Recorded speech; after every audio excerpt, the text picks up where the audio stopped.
Varicose veins కి సరైన చికిత్స కోసం సంప్రదించండి ఎవిస్ హాస్పిటల్. నమస్తే ఉమా గారు. నమస్తే అమ్మా.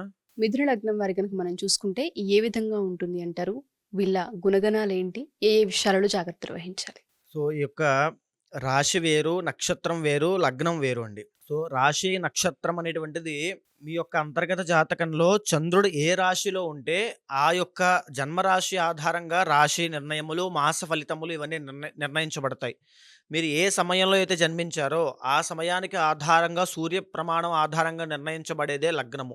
ఈ లగ్నము ఆధారంగానే మీ యొక్క జాతకం అంతా నిర్ణయించబడుతుంది. ఉదాహరణకి లగ్నము అనగా లగ్నం లగాయతు 12 భావాలుగా నిర్ణయించబడతారు. ఉదాహరణకి రాశి లాగానే మేష లగ్నము, వృషభ లగ్నము, మిథున ఇలాగనే మీన లగ్నం వరకు ఉంటాయి. ఇప్పుడు మనం చూసేటువంటి కేవలం లగ్నం ఆధారంగానే మీ యొక్క జీవితము, క్యారెక్టరిస్టిక్స్ అన్నీ కూడా అంచనా వేయొచ్చు. ఇప్పుడు మిథున లగ్న జాతకులకు మనం తీసుకుంటే జాతకంలో మీది మిథున లగ్నం అయితే దీనికి అధిపతి బుధుడు అవుతాడు, మెర్క్యూరీ. సో జనరల్‌గానే ఈ యొక్క లగ్న జాతకులు చాలా సాఫ్ట్ నేచర్డ్‌గా ఉంటారు. అంటే చూడ్డానికి మిథున లగ్న జాతకులు కొంచెం స్టౌట్‌గా అంటారు కదండీ! కొంచెం బొద్దుగా, అందంగా, చాలా వినయంగా, వినయ విధేయతలు మిథున లగ్న జాతకులకి చాలా ఎక్కువుంటాయి. ఉదాహరణకి చదువుకోవడము, ఉద్యోగం చేసుకోవడం, చక్కని పెళ్లి చేసుకోవడం, ఇది ఇలా ఒక సాఫ్ట్ సెక్యూర్డ్ లైన్‌లో వెళ్ళిపోతూ ఉంటుంది వీళ్ళ యొక్క జాతకం. అంత అప్స్ అండ్ డౌన్స్ ఏముండవు. చాలా ఒబీడియంట్‌గా, చాలా అందంగా, వినయంగా, సాఫ్ట్‌గా, ఇంక ఎలాంటి హెచ్చుతగ్గులు లేకుండా, ఎవరిని హర్ట్ చేయకుండా, ఎవరిని ఇబ్బంది పెట్టకుండా, తన గొడవేంటో తను చూసుకుంటూ, అలా ఉండేటువంటి ఒక రాముడు మంచి బాలుడు అనేటువంటి జాతకం ఎలా ఉంటుందో, అలా మిథున లగ్న జాతకులుంటారు. అయితే వీళ్ళ యొక్క విద్య, ఎడ్యుకేషన్ కూడా సెకండ్ హౌస్ చంద్రుడవుతాడు కాబట్టి చాలా సాఫ్ట్‌గా, ఒక యావరేజ్డ్ కానీ, అబోవ్ యావరేజ్ కానీ, అలాంటి ఎడ్యుకేషన్, మంచి ఎడ్యుకేషన్ చేయడము, అందులో కూడా మంచి ర్యాంకులు సంపాదించడము, అదేవిధంగా వాళ్ళకంటూ ఒక గుర్తింపు తెచ్చుకోవడము, ఎడ్యుకేషన్‌లో కూడా చాలా మంచి ఎక్సలెంట్ పెర్ఫార్మన్స్ అనేది ఉంటుంది వీళ్ళకి. అదే విధంగా చూసుకుంటే వీళ్ళకి 4వ స్థానము బుధుడు కన్య అవుతుంది. మిథున లగ్న జాతకుడికి యోగకారకుడు, మహారాజయోగ కారకుడు కూడా బుధుడే అవుతాడు. సో, వీళ్ళ జాతకంలో బుధుడు ఏం చూపిస్తూ ఉంటాడంటే వ్యాపారము, వాణిజ్యము, అదేవిధంగా ఎక్స్‌పోర్ట్స్ అండ్ ఇంపోర్ట్స్, తరువాత అకౌంటెంట్స్, సీఏ అకౌంటెంట్స్, తరువాత ఇంకా బుధుడిచ్చేటువంటిది ఒక డాక్టర్ ఫీల్డ్‌లోకి వెళ్ళిన, అంటే బుధుడు ఎప్పుడైతే వీళ్ళ జాతకంలో మహాదశ కానీ, అంతర్దశానాథుడు కానీ వస్తాడో వీళ్ళకి విపరీతమైన రాజయోగం పడుతుంది. బేస్డ్ ఆన్ బుధుడి యొక్క ప్లేస్‌మెంట్ అండి. అదే బుధుడు మిథున లగ్న జాతకుడికి బుధుడు 4వ స్థానంలో కన్యలో ఉన్నాడనుకోండి, స్వోచ్చ స్థానంలో ఉన్నట్టు అర్థము. స్వోచ్చ అంటే స్వక్షేత్రము ప్లస్ ఉచ్చ, సంపూర్ణ బలం ఉంది అని అర్థము. ఉదాహరణకి ఆ స్వోచ్చ స్థానంలో ఉన్నటువంటి బుధుడికి ఎలాంటి పాప గ్రహం యొక్క కలయిక లేదు అనుకోండి, అక్కడే భద్ర మహాపురుష యోగం పడుతుంది వీళ్ళకి. అంటే వ్యాపారంలో విపరీతంగా ఎక్సలెంట్‌గా ఉంటారు. ఒక సాధారణమైన ధీరూభాయ్ అంబానీ చిన్న వ్యాపారం మొదలెట్టి ఇప్పుడు ఇంత సామ్రాజ్యాన్ని సృష్టించగలగడానికి ఒక పునాది వేశాడంటే ఆయన జాతకంలో ఉన్నటువంటి భద్ర మహాపురుష యోగమే కారణము. శశ మహాపురుష యోగము, భద్ర మహాపురుష యోగము, ఈ 2 యోగాలే కారణము. అలాంటి భద్ర మహాపురుష యోగము వీళ్ళకి ఎక్కువగా రావడానికి అవకాశం ఉంటుంది. అలాంటి వ్యాపారవేత్తలుగా ఎదుగుతారు. అలాంటి ఒక ఎక్స్‌పోర్ట్స్ అండ్ ఇంపోర్ట్స్, తర్వాత స్టాక్ మార్కెట్ అండి. వీళ్ళకు ఉండేటువంటి మైండ్ కాలిక్యులేషన్స్ అంతా ఇంత ఉండవు. ఒక 10 సంవత్సరాల తర్వాత, ఒక 20 సంవత్సరాల తర్వాత వీళ్ళ జీవితం ఎలా ఉండాలి అనేటువంటి ప్లానింగ్ కూడా ఇక్కడి నుంచే స్టార్ట్ అయిపోతుంది. అప్పుడు ఎంత డబ్బులు ఖర్చు పెట్టాలి? అప్పటికి డబ్బులు కావాలంటే ఇప్పటి నుంచి ఇన్వెస్ట్‌మెంట్ దేని మీద చేయాలి? లేకపోతే అప్పుడు మనకి డబ్బులు ఎవరు ఇవ్వకపోతే మనకు సెకండ్ ఆప్షన్ ఏంటి? ప్లాన్ బి ఏంటి? అంటే మైండ్ మొత్తం కూడా కాలిక్యులేషన్స్. విపరీతమైన క్యాలిక్యులేటివ్ పర్సన్. అసలు ప్రతీదీ కూడా క్యాలిక్యులేట్ చేస్తాడండి. అంటే దీంట్లో ఈ మిథున లగ్న జాతకులు కాస్త గుప్తులు అంటారు కదా! అంటే పిసినారి. విపరీతంగా కాదు. ఎంత ఖర్చు పెట్టాలో అంతే. చాలా లిమిటెడ్‌గా. అసలు అంత ఫస్ట్‌లో చెప్పాను కదండీ! ఒక ఒబీడియంట్‌గా, వినయంగా, అలాగా అక్కడే కూర్చొని ఎవరితోనూ మాట్లాడకుండా తన గొడవేంటో తను చూసుకుంటూ, ఆ రకంగా ఎక్కువ డబ్బులు ఖర్చు పెట్టడు. అనవసరమైన ఖర్చులుండవు. అనవసరమైన వ్యాపకాలుండవు. ఏమీ ఉండవు.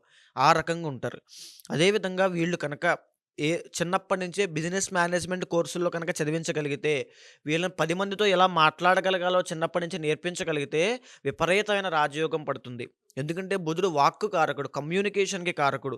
అదేవిధంగా 10 మందితో లౌక్యం గనక నేర్పించాలి. ఈ బుధుడు వినయ విధేయతలకి పెట్టింది పేరు. ఎప్పుడైతే బుధుడు బాగున్నాడో, ఫర్ సపోజ్ లగ్నంలో శని ఉన్నాడనుకోండి, కంప్లీట్ ఇంట్రోవర్టెడ్ మైండెడ్ అయిపోతారు వీళ్ళు. 10 మందితో మాట్లాడలేరు. వాళ్ళకా తెలివితేటలు కూడా రావు. సో, ఫస్ట్ ర్యాంక్ రాజు సినిమా ఉంటుంది గదా! ఆ రకంగా అయిపోతారు. అలా ఉండకుండా లౌక్యం నేర్పించాలి. ఆ లౌక్యం గనక వీళ్ళకి నేర్పించగలిగితే వీళ్ళకి విపరీతమైనటువంటి రాజయోగం పడుతుంది. సో, అది వీళ్ళకున్నటువంటి గొప్ప యోగము. అదే విధంగా వీళ్ళ యొక్క పంచమ స్థానము శుక్రుడు, పంచమ వ్యయాధిపతి శుక్రుడవుతాడు కాబట్టి వీళ్ళు అనుకుని ఏదైనా విదేశాలు వెళ్ళాలి, విదేశాల మీద సెటిల్ అవ్వాలి అనుకున్నా వీళ్ళకి గొప్ప యోగం పడుతుంది. యూజువల్‌గా వీళ్ళకి వివాహము అంటే సప్తమ దశమాధిపతి పూర్ణ పాపత్వం పొందుతాడండి గురుడు. అంటే అరేంజ్డ్ మ్యారేజే చేసుకుంటారు వీళ్ళు ఎక్కువ శాతం అరేంజ్డ్ మ్యారేజే అవుతాయి. ఇంట్లో చూపించిన సంబంధము వాళ్ళ కోసం త్యాగం చేసి లవ్ మ్యారేజ్ ఉన్నా అరేంజ్డ్ మ్యారేజే అవుతుంది. అయినప్పటికి తర్వాత వీళ్ళకి మ్యారేజ్ విషయంలో కాస్త ఇబ్బందులొస్తాయండి. అంటే ఈయన సరిగ్గా చూసుకోవట్లేదు, ఈయన సరిగ్గా పట్టించుకోవట్లేదు, లేదా ఆమె ఎక్కడో, ఈమె ఎక్కడో అంటే వృత్తిరీత్యా హ్మ్. ఫిజికల్‌గా ఈయన ఫర్ సపోజ్ వృత్తి కోసం డ్యూటీ మైండెడ్ కాబట్టి వేరే బెంగుళూరులో ఎక్కడో పనిచేస్తూ ఉంటారు. ఆమె ఎక్కడో హైదరాబాద్‌లో పనిచేస్తూ ఉంటుంది. సో, ఈ రకమైన డిఫరెన్స్ ఉండడం వల్ల వాళ్ళిద్దరి మధ్యలో కాస్త డిస్టర్బెన్స్ వచ్చే అవకాశాలు చాలా ఎక్కువుంటాయి. ఓకే. అదే విధంగా ఆర్టిఫిషియల్ లవ్ అనేది ఎక్కువ చూపించడానికి అవకాశాలుంటాయండి. అంటే నేను తప్పు పట్టడం లేదు. అంటే వీళ్ళ యొక్క పరిస్థితి అలా ఉంటుంది. టైం ఉండదు. వాళ్ళ పనేంటి, వాళ్ళేంటి చూసుకోవడానికి ఎక్కువుంటుంది. సో, ఎందుకనంటే సప్తమ దశమాధిపతి పూర్ణ పాపత్వం పడతాడు కాబట్టి గురుడైనప్పటికీ కూడా ఆ రకమైన ఇబ్బందులుంటాయి. సో, కొద్దిగా మ్యారీడ్ లైఫ్‌లో శ్రద్ధ తీసుకోగలిగితే వీళ్ళకి పేరు పెట్టడానికి ఏది ఉండదు. ఓకే. అంత బావుంటుంది. అదే విధంగా వీళ్ళకి దశమాధిపతి గురుడవుతాడు కాబట్టి వృత్తిరీత్యా కూడా స్టార్టింగ్ డేస్‌లో కాస్త ఇబ్బందులుంటాయి. అంటే నేను చెప్పాను కదండీ! ఒక చొరవగా ఫాస్ట్‌గా దూసుకొని పైకెళ్ళిపోవడం అలాంటివేముండవు. బాస్ చెప్పిన పని చేయడం, చెప్పకపోతే చేయకపోవడం. అంతే. మీరు చెప్పలేదు, మేము చేయలేదు. ఒక ఎంప్లాయీ ఒక రోబోటిక్ పర్సనాలిటీ ఎంతవరకు అయితే పర్ఫెక్ట్‌గా పనిచేస్తాడో అలాగా మిథున లగ్న జాతకులుంటారు. సో, అది వీళ్ళకి మైనస్ కూడా అవుతుంది వృత్తిరీత్యా. సో, కాస్త ఆ వృత్తిరీత్యా, ఆ మ్యారీడ్ లైఫ్ రీత్యా మీరు కాస్త కొన్ని మార్పులు చేసుకోగలిగితే, కాస్త చొరవ పెంచుకొని, లౌక్యం పెంచుకొని 10 మందితోనూ కలవగలిగితే మీకు విపరీతమైన రాజయోగం పడుతుంది. ఓకే. తరువాత అష్టమ భాగ్యాధిపతి శని అవుతాడు. షష్ఠ లాభాధిపతి కుజుడవుతాడు కాబట్టి జాగ్రత్తగా ఉండాల్సిన అంశం ఏమిటంటే డెంటల్ ప్రాబ్లమ్స్ విషయంలో, స్కిన్ ప్రాబ్లమ్ విషయంలో, తర్వాత ముఖ్యంగా కుజుడు రక్త దోషానికి కారకుడు కాబట్టి రక్తం విషయంలో చాలా జాగ్రత్తగా ఉండాలి. సో, వీళ్ళకి ఇబ్బంది కలిగించేది ఏమిటంటే గృహం అనేటువంటిది అచ్చు రాదు. వీళ్ళ పేరు మీద గృహయోగము సిద్ధించే అవకాశాలుండవండి. వీళ్ళ భార్య పేరు మీద పెట్టడమో, అన్నదమ్ముల పేరు మీదో, తల్లి కూడా మళ్ళీ కాస్త ఇబ్బంది. తండ్రి పేరు మీద పెట్టడం లాంటివి చెయ్యాలి. అప్పుడే వీళ్ళకి అచ్చొస్తుంది. గృహయోగము కోసం చాలా కష్టపడాల్సొస్తుంది ఈ మిథున లగ్న జాతకులు. ఒకవేళ జాతకంలో బుధుడు బాగున్నాడనుకోండి ప్లేస్‌మెంటు 2, 3 ఇళ్ళుండే అవకాశాలుంటాయి. ఎందుకంటే బుధుడేం సూచిస్తూ ఉంటాడంటే మల్టిపుల్ అని చూపిస్తూ ఉంటాడు. 2+. సో, మల్టిపుల్ హౌసెస్ అని 2, 3 ఇళ్లల్లో జీవించడము, own house, farm house. So, ఈ రకంగా వీళ్ళ యొక్క వ్యాపకాలు, వీళ్ళ యొక్క లగ్జరీ అవన్నీ ఉంటాయి జీవితంలో. అదే విధంగా వీళ్ళకి అష్టమ భాగ్యాధిపతి శని అవుతాడు కాబట్టి ఇన్‌కమ్ అండి. ఇన్‌కమ్ విషయంలో కూడా చాలా కాన్స్టెంట్ ఇన్‌కమ్ వచ్చే అవకాశాలు చాలా ఉంటాయి. మిథున లగ్న జాతకులు కనుక వాళ్ళ జాతకంలో ఫోకస్ చేయాల్సినటువంటి గ్రహం ఏమిటి అంటే బుధుడు. ఓకే. బుధుడి మీద కనుక వీళ్ళు ఫోకస్ చేస్తే వీళ్ళకి విపరీతమైనటువంటి రాజయోగం పడుతుంది. దీంతో పాటు శని కూడా అనుకూలిస్తాడు. శని కనుక ఏ భాగ్యంలో ఉన్నా, లేకపోతే ఏ పంచమ స్థానంలో తులలో ఉచ్చ స్థితిలో ఉన్నా వీళ్ళ జాతకానికి శని చాలా అనుకూలిస్తాడు. ఉదాహరణకి శని మనకి చెడు మాత్రమే చేస్తాడని మనం అనుకుంటామండి. కానీ మిథున లగ్న జాతకులకి భాగ్యాధిపతి పంచమ స్థానంలో ఉంటే వీళ్ళకి పిల్లలు పుట్టిన తరువాత, వీళ్ళకి సంతానం కలిగిన తర్వాత వీళ్ళకి మహాలక్ష్మి ఇంటికొచ్చినట్టే. శని దుఃఖకారకుడు, కర్మకారకుడు కదండీ! అంటే అన్ని జాతకాలకి అలా ఉండదు. మిథున లగ్నానికి ఈ రకంగా శని వర్తిస్తాడు. శని అందరికీ చెడ్డ చేయడండి. ఉదాహరణకి చిరంజీవి గారి జాతకం తీసుకుంటే ఆయన్ని పైకి లేపింది శని మహాదశ. శని ఏ ప్లేస్‌మెంట్‌లో ఉన్నాడు, ఎన్ని డిగ్రీల్లో ఉన్నాడు, ఏ స్థానంలో ఎవరితో కలిసున్నాడు, ఆయన దృష్టి ఏ స్థానం మీద పడుతోంది, ప్రతీదీ డీప్‌గా చూసిన తర్వాత అది అర్థమవుతుంది. సో, శని మహాదశ వీళ్ళకి చాలా యోగిస్తుంది. బుధ మహాదశ 17 సంవత్సరాలు ఏకధాటిగా ఏకఛత్రాధిపత్యం వహిస్తారు వీళ్ళు. విపరీతమైన పేరు, ప్రఖ్యాతలు, మంచి పేరొస్తది. మంచి ఇళ్ళొస్తాయి. ఇంకా సెక్యూర్డ్ అండి ఇంకా. వెనక్కి తిరిగి ఒక బిజినెస్ మ్యాగ్నెట్ ఎలా అయితే అండర్ గ్రౌండ్‌లో అంటే బయటికంతా తెలియకపోయినా వెనకాల ఎన్ని కోట్లు సంపాదిస్తాడో, ఆ రకమైన లాభము సంపాదిస్తారు. ఆ రకమైనటువంటి జీవితం వీళ్ళకుంటుంది మిథున లగ్నానికి. సో, వీళ్ళకి ఓవరాల్‌గా చాలా బావుంది.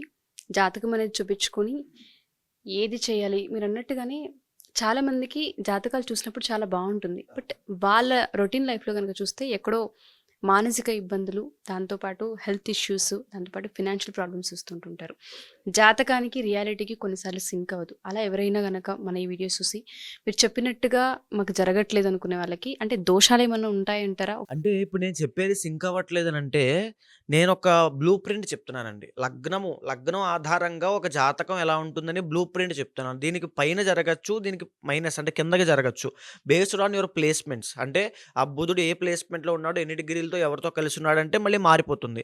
మళ్ళీ శనితో కలిస్తే మళ్ళీ మారిపోతుంది. రాహుతో కలిస్తే మళ్ళీ మారిపోతుంది. అలా మారిపోతాయి. సో, అలా మారినప్పుడు ఏం చేయాలి? ఉదాహరణకి వీళ్ళకి బుధుడు, శని అనుగ్రహాన్ని ఇస్తున్నారు కాబట్టి వీళ్ళకి సుదర్శన హోమం ఉంటుంది. ఇప్పుడు సుదర్శనంలో కూడా కొన్ని ప్రత్యేకమైన పాశుపతాలతో ఉంటాయి. ఆ సుదర్శన హోమం గనక ఈ జాతకులు కనుక చేస్తే వీళ్ళకి బుధుడు యాక్టివేట్ అవుతాడు. శని యాక్టివేట్ అవుతాడు. రాజయోగం ఇంకా యాక్టివేట్ అవుతుంది. దోషం తగ్గుతుంది. యోగం యాక్టివేట్ అవుతుంది. అలా చేయగలగాలి.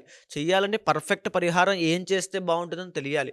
అది తెలియాలంటే ఇండివిడ్యువల్ జాతకం ఖచ్చితంగా చూడాలి. కంప్లీట్‌గా బేస్డ్ ఆన్ అంతర్గత జాతకం మీద డిపెండ్ అయ్యి ఉంటుంది. సో, జాతకం బాగున్నప్పటికీ కూడా కొన్నిసార్లు మనకి మైనస్ జరుగుతుంది అంటే ఏదైనా సరే పరిహారాలు కానీ, ఒకసారి జాతకరీత్యా గానీ చూపించుకోవాల్సిన అవసరం అవునండి. ఉంటుంది అంటారు. థాంక్ యూ ఉమా గారు. Thank you so much. నమస్తే అమ్మా.